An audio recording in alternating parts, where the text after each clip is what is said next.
नमस्कार दोस्तों।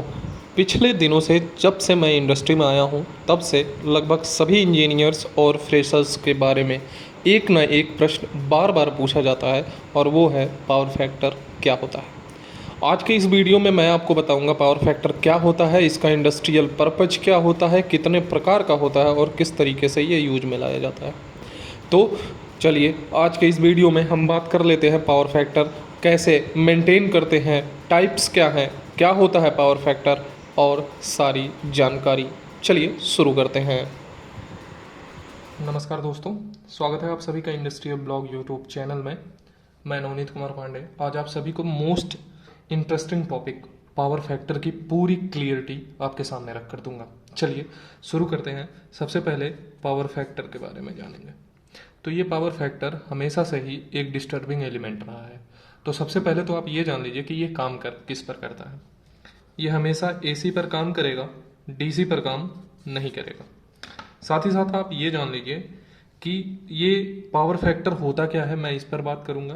तो चलिए शुरू कर देते हैं।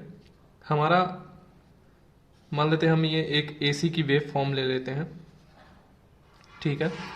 तो एसी में क्या होता है, करंट और वोल्टेज इन दोनों में थोड़ा सा डिफरेंस होता है। मान लेते हैं हम वो डिफरेंस कुछ इस तरीके से आया। तो ये जो मेन डिफरेंस है इन दोनों के बीच का, यही हमारा पावर फैक्टर होता है। बस इतना सा आप जान लीजिए, ठीक है। चलिए अब जो सबसे इंपॉर्टेंट चीज है जिसके लिए मैंने कॉपी पेज उठाया, पेन और पेज, वो समझते हैं। वो ये है कि पावर फैक्टर कितने टाइप्स का होता है, पावर फैक्टर में डिस्टरबेंस कब होती है और पावर फैक्टर में इंप्रूवमेंट कैसे करते हैं। तो सबसे पहले उसको जानने के लिए आप ये जान लीजिए कि पावर फैक्टर 3 प्रकार का होता है। कौन कौन सा दोस्तों? सबसे पहला रेजिस्टिव, दूसरा इंडक्टिव एंड तीसरा कैपेसिटिव। एक तरीके से आप ये भी कह सकते हैं कि इतने टाइप के हमारे लोड भी होते हैं। लोड इतने टाइप के होते हैं। अब हम बात करते हैं रजिस्टिव की। जो रजिस्टिव लोड होता है इस पर पावर फैक्टर काम नहीं करता है। आखिर इस पर पावर फैक्टर जो होता है वो 1 होता है, जिसे हम कहते हैं यूनिटी पावर फैक्टर। क्या कहते हैं मित्रों? Unity power factor. इंडक्टिव में यही एक लोड ऐसा है जिस पर हमारा पावर फैक्टर डिस्टर्ब करता है और कैपेसिटिव पर हमारा पावर फैक्टर मेंटेन हो जाता है। समझ में आया? चलिए थोड़ा सा और इसको डिटेल में जान लेते हैं। आपने देखा होगा कि जो हमारा एमसीसी पैनल होता है, मैंने कई बार दिखाया भी है, उसके ठीक बगल में एक छोटा सा कैपेसिटिव पैनल भी लगा रहता है, एक कैपेसिटर बैंक लगा रहता है। वो इसलिए क्योंकि एमसीसी पर जितने प्रकार के इंडक्टिव लोड होते हैं वो इंडक्टिव लोड हमारे पावर फैक्टर 0.8 या 0.9 को डिस्टर्ब करते हैं, जिसके लिए हम ये कैपेसिटिव लोड लगाते हैं, जिसके थ्रू यही कैपेसिटर जो होता है वो हमारे पावर फैक्टर को मेंटेन करता है। Is that clear? अब एक चीज और जान लीजिए, वो ये कि पावर फैक्टर जो होता है वो 3 तरीके का होता है। एक 1 से कम, मतलब -0.8, -0.9, ठीक है। और इसी तरीके से फिर होगा 0.8 एंड 0.9। ये जो होगा ये लैगिंग पावर फैक्टर होगा, सॉरी, ये लैगिंग पावर फैक्टर होगा, ये लीडिंग पावर फैक्टर होगा और ये यूनिटी पावर फैक्टर होगा। जो हमारी इंडस्ट्रीज होती हैं वो सब की सब हमारी लैगिंग पावर फैक्टर पर काम करती हैं, ठीक है।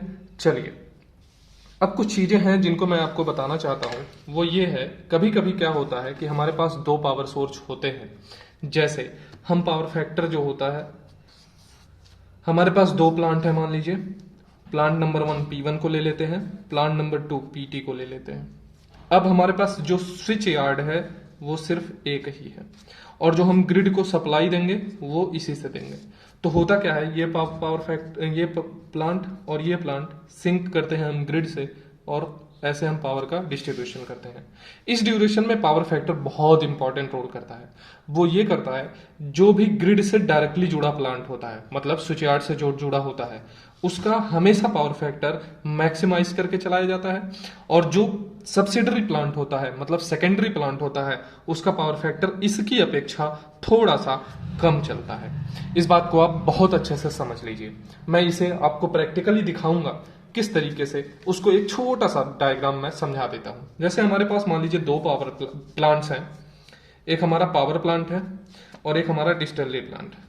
तो पावर प्लांट जो है वो हमारा मेन सोर्स है और डिस्टिलरी प्लांट जो है वो सब्सिडरी या सेकेंडरी सोर्स है। तो पावर प्लांट की जो पावर फैक्टर है वो 0.9 हम लेकर के चलते हैं और जो डिस्टिलरी है उसे हम 0.88 लेकर के चलते हैं। इस बात को आप बेसिकली ध्यान दीजिएगा। तो आशा करता हूं कि ये वीडियो आपको बहुत ही अच्छा लगा होगा और कुछ इंपॉर्टेंट डिस्कशंस जो छूटते थे हमेशा की तरह हम आज उसको कवर कर लिए। तो पावर फैक्टर से रिलेटेड किसी भी प्रकार की कोई भी समस्या आपको नहीं होगी। चलिए, धन्यवाद।